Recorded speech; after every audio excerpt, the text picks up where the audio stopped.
À ceux qui entament ce voyage pour la première fois, je vous souhaite la bienvenue. À cette occasion, nous souhaitons lancer la 4e édition du séminaire de recherche des professeurs de philosophie. Dans la première édition, nous nous sommes attardés sur la crise humaine. Nous avons continué l'année suivante en nous concentrant plutôt sur la pensée philosophique de Pier Paolo Pasolini.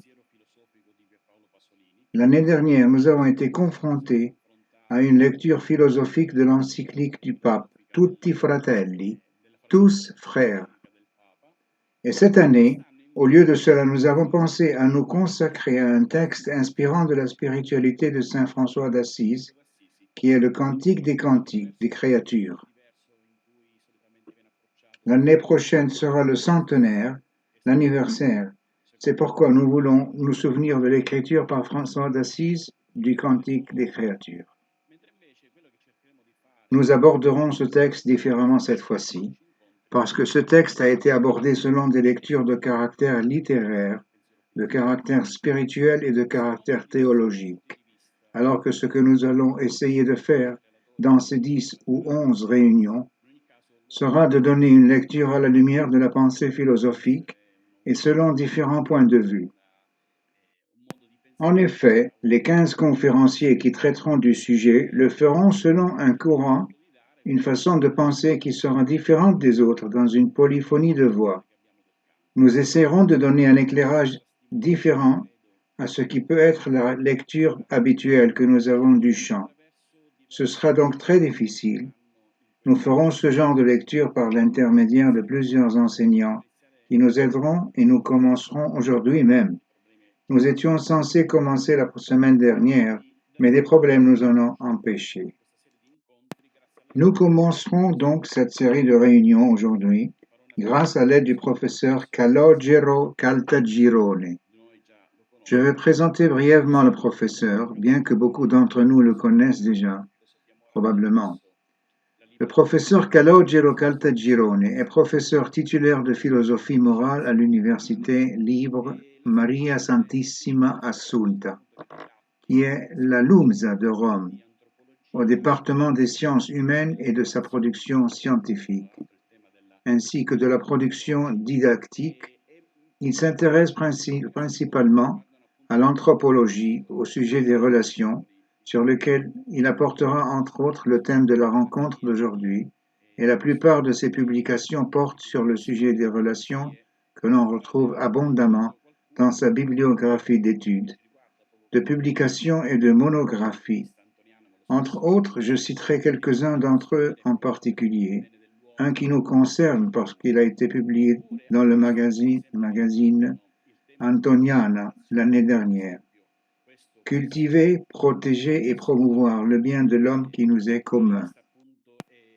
Ou même d'autres études toujours sur le sujet des relations, comme celle-ci dans la revue Herméneutique sur le rapport de Il y a un milieu entre nous, la structure triatique de la relation. Le professeur Caltagirone est déjà connu pour une série de collaborations avec notre faculté de philosophie et surtout l'année prochaine, il commencera par quelques cours de spécialisation, à la fois pour la théorétique, pour l'écologie intégrale et pour le chemin de l'intelligence artificielle. Nous remercions donc le professeur. Le thème de la relation dont il discutera ce soir est le suivant: l'être humain, le sujet de la relation est l'anthropologie du cantique des créatures et la réciprocité du cantique. Je ne vous donnerai qu'une dernière indication de la méthode de cette première partie qui s'adresse au professeur. La première partie sera tenue par le professeur et sera enregistrée. Alors, s'il vous plaît, éteignez les caméras pour permettre plus de fluidité, alors que dans la deuxième partie, nous laisserons de la place pour des clarifications. L'intégration aux stimuli que le professeur Caltagirone nous donnera. Nous le remercions donc pour sa disponibilité et pour ce qu'il nous offrira. Merci, professeur Clementi. Vous m'avez appelé professeur 100 000 fois, mais tout d'abord, je ne suis qu'un étudiant qui essaye de comprendre quelque chose sur sa propre vie et comment peut être sa vie dans le monde. d'une manière significative et avec cette aptitude, j'approche de la lecture du Cantique des créatures. Je le dis toujours aussi dans d'autres contextes, comme Moïse sur le mont Sinaï qui voit le buisson brûler, mais ne se consomme pas, et est invité à enlever ses chaussures. Devant tant de disciples de François, je comprends qu'il faut vraiment du courage pour oser dire quelque chose.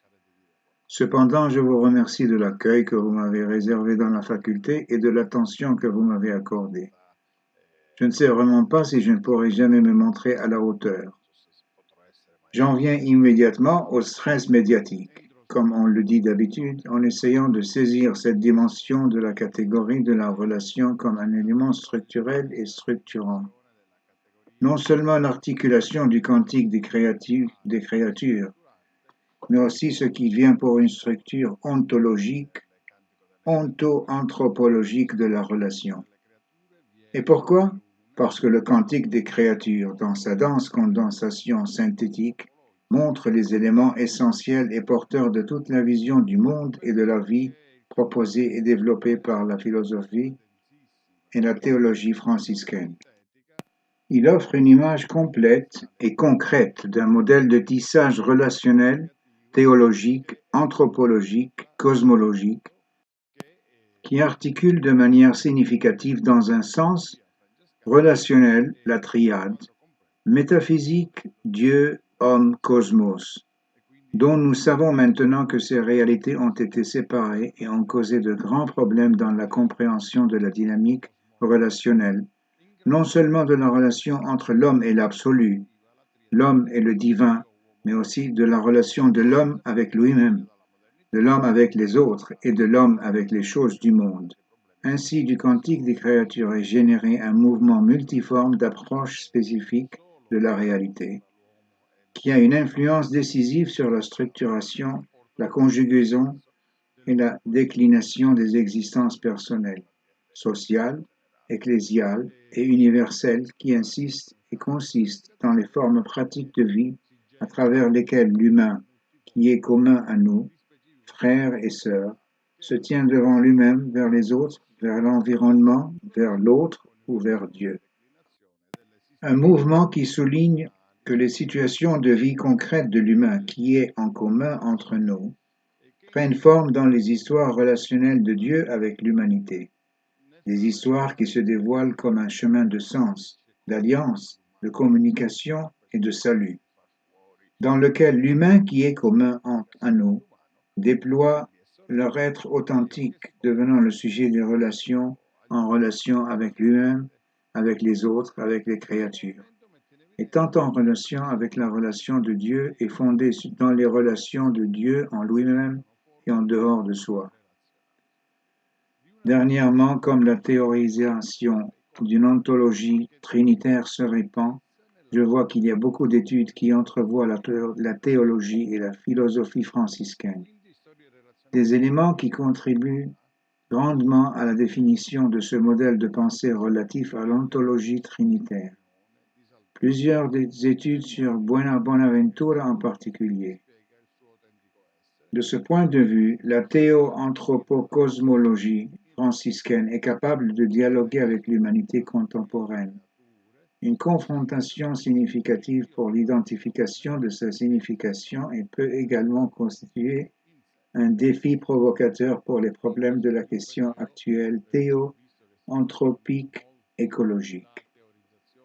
Dans sa synthèse expressive, le cantique des créatures peut être considéré comme le manifeste d'une anthropologie iconique et d'une réciprocité à jour avec les temps présents et futurs, puisque des relations de Dieu en lui-même avec les créatures et l'homme, la position créatrice de l'humain qui est commune à nous, et la relation qu'il a avec les créatures et la création prennent toute forme, rendant évidente la structure relationnelle de l'anthropologue qui se caractérise précisément comme le sujet de relation en relation.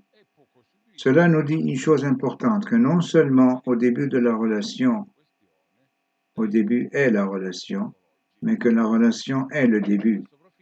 que le début est déjà la relation. C'est un texte de François de la Regola non bullata, règle non estampillée, 23.1, qui nous guide dans ce sens. Tout-puissant, très haut, très saint et très haut, Dieu, saint et juste Père, Seigneur, roi du ciel et de la terre, pour vous-même, nous vous remercions parce que pour votre sainte volonté et pour votre Fils unique avec l'Esprit Saint, vous avez créé toutes choses spirituelles et corporelles et vous nous avez fait à votre image et ressemblance. Regola non bullata 23.1. Dieu Tout-Puissant, le plus haut, le plus saint et le plus haut. Ainsi, François, dans le chapitre 23 de sa Regola non bullata, se tourne vers Dieu en utilisant la langue et la forme de prière pour lui rendre grâce pour la réalité de la création. François est bien conscient de la dimension relationnelle de la nature divine.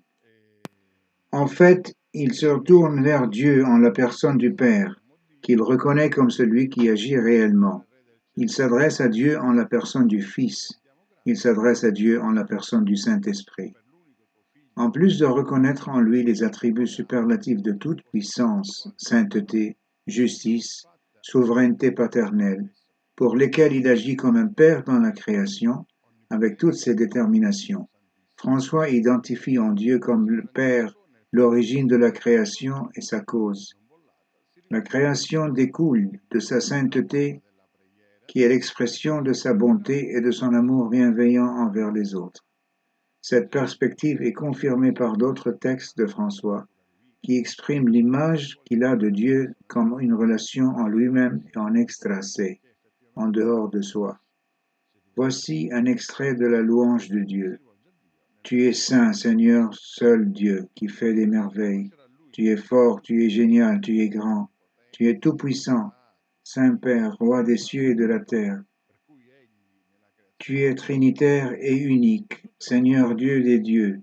Tu es le bien, tout bien, le bien suprême, Seigneur et vrai Dieu.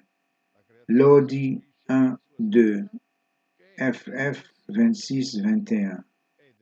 Des réminiscences du même ténor se trouvent également dans le psaume X de l'Office de la Passion dans lequel François invite tous les gens à louer Dieu parce qu'il, lui seul, fait de grandes merveilles. Ces louanges sont la réponse à l'action de Dieu le Créateur qui donne le fondement, la cohérence et le sens à toutes les créatures. Une attitude bien exprimée dans les versets du Cantique des créatures que je ne suis pas ici pour lire, mais que nous avons tous présents dans notre esprit. La centralité de Dieu le Père par rapport à la création est montrée dans toutes ses preuves et développée avec l'annonce de la participation du Fils et de la personne du Saint-Esprit à l'acte de création, au sein de laquelle chacune de ces personnes divines remplit un rôle spécifique. Le Père, par sa volonté, est clairement le début de la création. Le Fils est ce pourquoi le monde est créé. L'Esprit est le principe vital pour lequel tout prend forme. De ce point de vue, la création du cosmos, des créatures et de l'humanité est l'action de la Trinité dans laquelle chacune des trois personnes est spécifiquement impliquée dans un mode relationnel qui est d'implication continue, ce qui signifie REL, action, relation. C'est dit en se faisant et ça se fait en se disant. C'est pourquoi François invite tout le monde à croire en Dieu Père Tout-Puissant, Fils et Saint-Esprit, Créateur de toutes choses. Regola non bollata 16,7. Exhortant les frères en ces termes, craignez et honorez, louez, bénissez, remerciez et adorez le Seigneur Dieu Tout-Puissant dans la Trinité et l'unité du Père, du Fils et du Saint-Esprit, Créateur de toutes choses. Regola non bullata 21. Une œuvre créative qui réside dans la structure relationnelle de Dieu lui-même, comme il l'appelait pour être pour lui-même. Cela signifie que pour François, la raison de la création doit être vue dans une dynamique intratrinitaire relationnelle qui est transmise à la création. On peut appeler ça l'amour. La relation intratrinitaire due à sa surabondance, qui dépasse les délimitations et les déterminations des espaces individuels, ouvre l'espace trinitaire vers l'extérieur en donnant forme à l'espace-temps de la création, aux créatures, à l'humain qui nous est commun, manifestant ainsi la valeur de la positivité d'être autre au singulier ou autre au pluriel, pour l'autre au singulier ou autre au pluriel. Parmi les autres, singulier et pluriel, d'où la positivité de l'être de l'autre. Ce n'est pas un hasard si le cantique des créatures en langage poétique témoigne de cette vision positive de la création. Très haut, tout-puissant, bon Seigneur, à toi appartiennent les louanges, la gloire, l'honneur et toute bénédiction. À toi seul, très haut, et qu'aucun homme ne mérite de te mentionner. Sois loué, mon Seigneur, avec toutes tes créatures. Théo-anthro-cosmogonie, fortement relationnelle dans laquelle chaque terme est donné en vertu de la présence de l'autre terme dans une réciprocité réciproque qui rend la cohérence de l'un par rapport à l'autre. Unité sans confusion, séparation et distinction sans séparation. Dans la multiformité positive de ces altérations de la création, une place particulière est donnée à l'humain qui nous est commun. En effet, tout en considérant tous les êtres créés de la création, François dit qu'ils ont été créés pour l'humain qui est commun à nous. Il déclare « Nous sommes faits à ton image et ressemblance ». Regola Nombolata 23,1. Cet accent mis sur l'humain qui nous est commun dans l'acte de création, avec la prise de conscience qu'ils n'ont pas été simplement créés, mais ont été formés, en plus d'être en relation étroite avec l'énoncé sous-jacent, à ton image et ressemblance, qui est placé et en référence aux énoncés des textes bibliques correspondants sur la création de l'humain qui est commun à nous. Selon la Genèse dans la Bible 1,26 et 2,15, exprime le sens réel de la dimension relationnelle de la structure ontologique de l'anthropologie, créée à l'image de Dieu et à sa ressemblance. L'humain qui est commun à nous, tout comme une créature est dans la relation originale avec Dieu le Créateur. Cette condition est soulignée par François dans le 5e admonition. Considère, ô homme, dans quelles conditions sublimes le Seigneur Dieu t'a placé, car il t'a créé et formé à l'image de son Fils bien-aimé, selon le corps, et la ressemblance de lui-même selon l'esprit.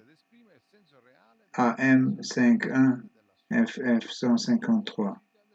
La dimension de l'iconicité de l'anthropologue, qui trouve sa pleine réalisation dans le sens christocentrique, étant le Christ le modèle original selon lequel Dieu le Père, avec l'Esprit, a créé, trouve sa raison d'être dans la relation originale avec Dieu et la relation entre les gens.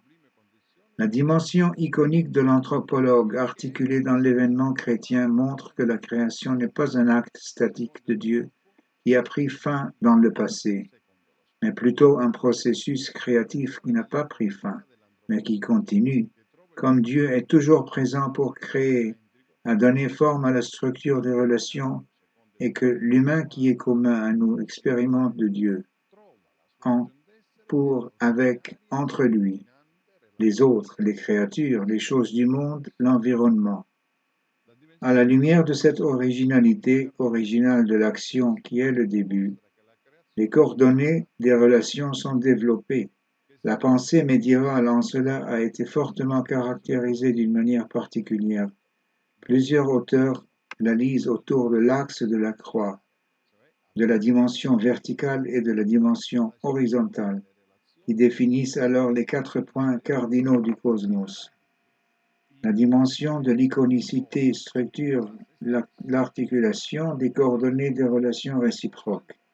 C'est l'expression concrète d'une histoire dynamique de relations articulées, toujours en cours dans un processus créatif continu de relations toujours nouvelles qui se déploient, se réalisent et se réaliseront, de sorte que l'humain qui est commun pour nous puisse mener une existence qui correspond à la dignité qui lui a été conférée dans l'acte créatif comme il est placé pour demeurer dans la relation originale.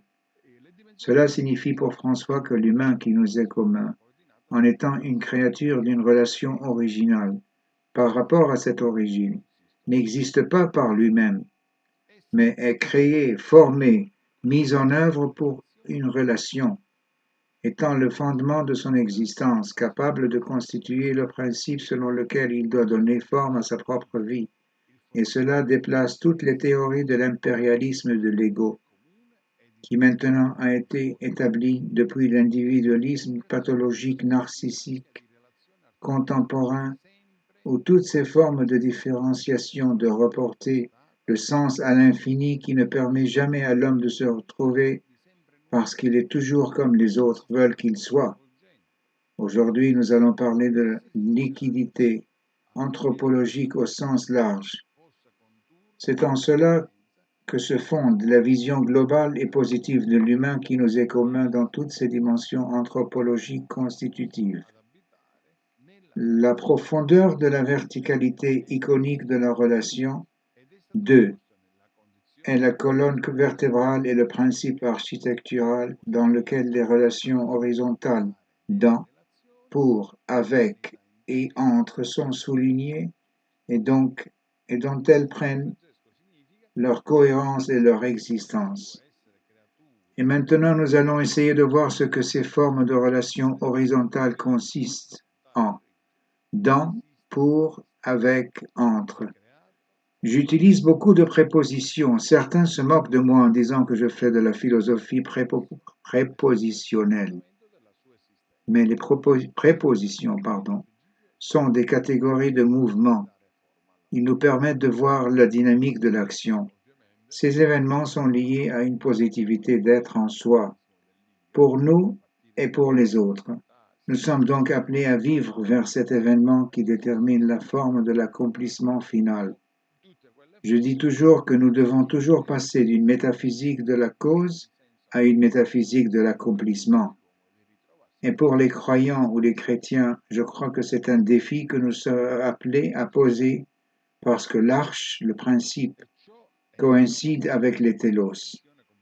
Parce que dans l'événement chrétien de Jésus-Christ ressuscité, nous avons le commencement et la fin. Ce n'est pas par hasard que la création n'est pas son image et ressemblance, mais à son image et ressemblance. Dans le Cantique des créatures et d'autres passages de ses écrits, François décrit les relations humaines avec les humains, avec les créatures qui sont appelées frères et sœurs, précisément parce que, en se révélant comme le don de Dieu à l'humain, qui est commun, ils les rendent sujets de relations non seulement en relation aux hommes seuls, mais aussi à toutes les bêtes et foires, Psaume 4, et à tous les êtres. Ces relations s'articulent principalement sous la forme de la relation en. Cette relation en consiste en la relation de l'unité articulée de la dimension matérielle et spirituelle du corps et de l'esprit, qui constitue un élément essentiel de la condition humaine, qui provient de la création elle-même.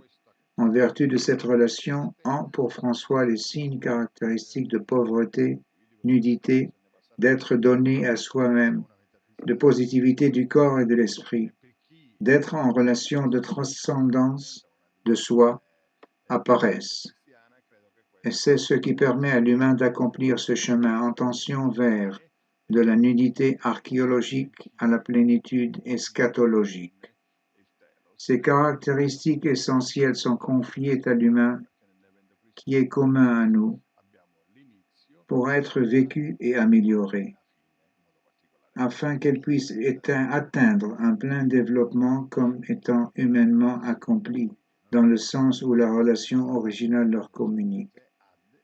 La relation en place l'humain qui est commun à tout à nous, dans la relation et dans l'autotranscendance qui leur donne la cohérence et la dignité d'être et d'agir en les rendant capables de se développer dans leurs dons et de donner aussi une réponse tout aussi relationnelle.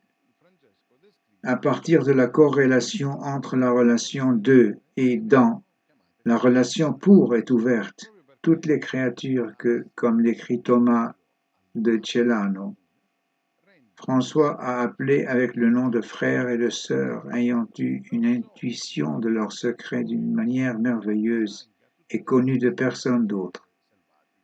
Une relation qui reconnaît la valeur des créatures, qui possède la dignité, en vertu de l'existence qu'il leur est donnée par Dieu, pour laquelle elles, pour François, sont une auto-communication de Dieu, parlent de lui et se réfèrent à lui.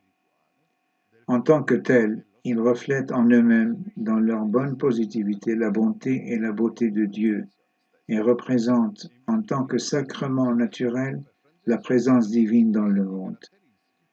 La relation pour est un mouvement intentionnel visant à l'établissement d'une relation faite de réciprocité réciproque. Tension qui montre le lien ontologique intime de l'humain qui nous est commun avec l'univers entier. Comme un don qui coule vers eux et qui commence à partir d'eux. Une tâche pour faire la positivité d'être arrivés pour eux-mêmes et pour l'autre, au singulier, ou les autres au pluriel. C'est pourquoi nous sommes appelés à prendre soin de notre humanité, de l'humanité des autres et de la bonté de l'œuvre et de la création. Les possibilités existentielles, toujours nouvelles, qui émergent de l'histoire du monde, de l'histoire de l'évolution et du monde. François dit dans l'Admonestation, mais aussi dans d'autres textes, « Nous restituons au Seigneur Dieu très haut et suprême tous les biens et reconnaissons que tous les biens sont à lui et tous rendent grâce à lui, de qui tous les biens procèdent. » Parmi les textes que j'ai récemment publiés, il y a une monographie qui porte le titre « Je suis moi à cause de toi ». Les grandes lignes d'une anthropologie relationnelle et éthique. Voici la reconnaissance de la positivité, de la valeur de l'autre, à qui nous devons témoigner notre gratitude, parce que ce n'est pas pour nous qui nous appelons, mais les autres qui nous appellent, à être dans cette relation originale qui se produit alors sous les formes du, dans, pour, avec. La relation pour, dans sa double signification de par et pour, rend l'humain qui est commun pour nous, conscient du don total de l'être, qui est appelé à redonner aux autres dans ce mouvement relationnel jumeau, humain qui est commun pour nous tous, se lie fraternellement à toutes les créatures, étant lui-même un cadeau pour elles, prenant forme dans leur dignité d'être. Ce lien fraternel s'exprime avec leur relation avec, car ils sont tous membres de la même famille et font que François se réjouisse de la beauté de la nature et des choses. Dans cette relation avec l'humain qui est commun à nous et les créatures, tous en tant que frères et sœurs, comme le confirme le chant des créatures, incarnent l'amour de Dieu, la Trinité, et accomplissent dans l'univers l'amour transcendant intra-divin, la relation originelle de la vie divine. Dieu est au milieu et dans le monde et parmi les hommes. Il n'est pas au paradis, il n'est pas sur terre et il n'est nulle part.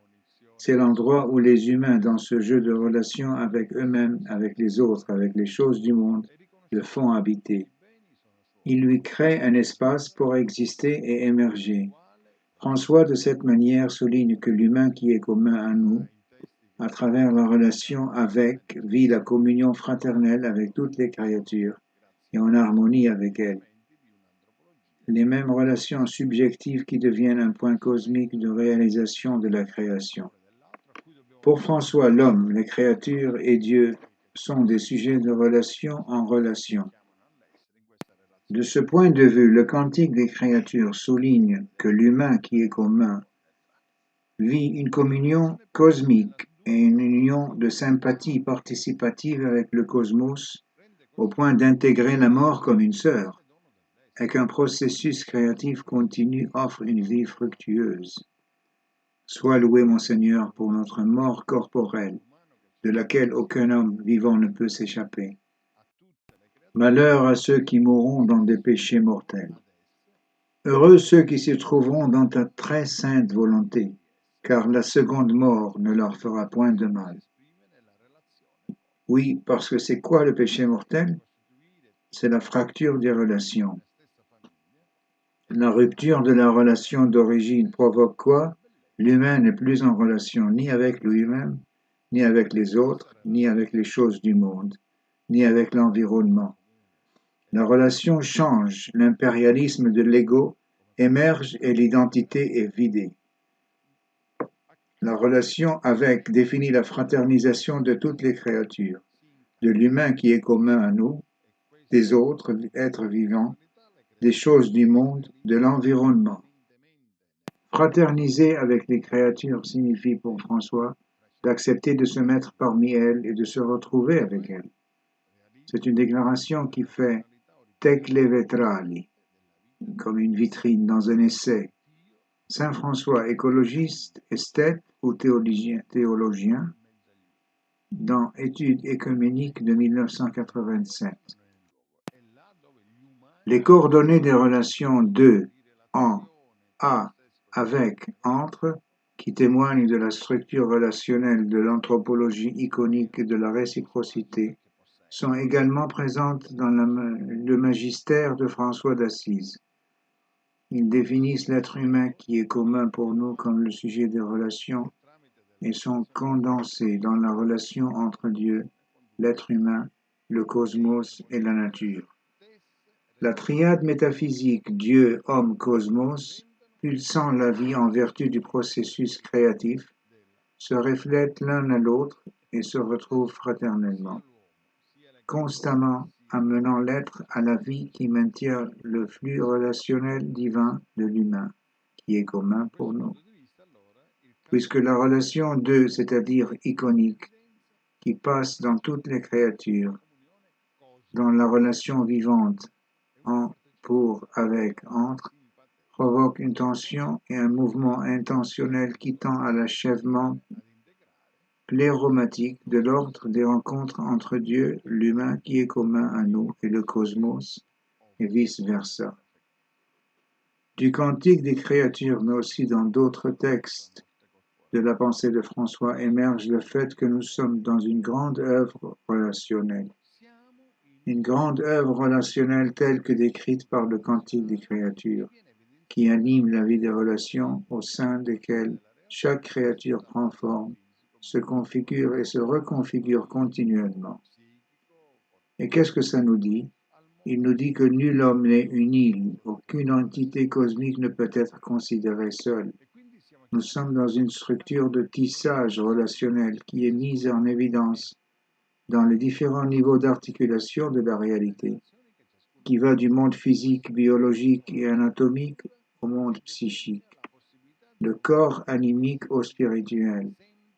Nous sommes donc appelés à cultiver les relations que chacun d'entre nous entretient, pas seulement les relations qu'ils ont dans cette ouverture continue qui détermine la possibilité de nouvelles formes d'extensivité relationnelle continue. Au moment où ces relations ne sont pas cultivées ou deviennent pathologiques, ce qui se produit par la suite est la dimension du malheur à celui qui construit des déserts.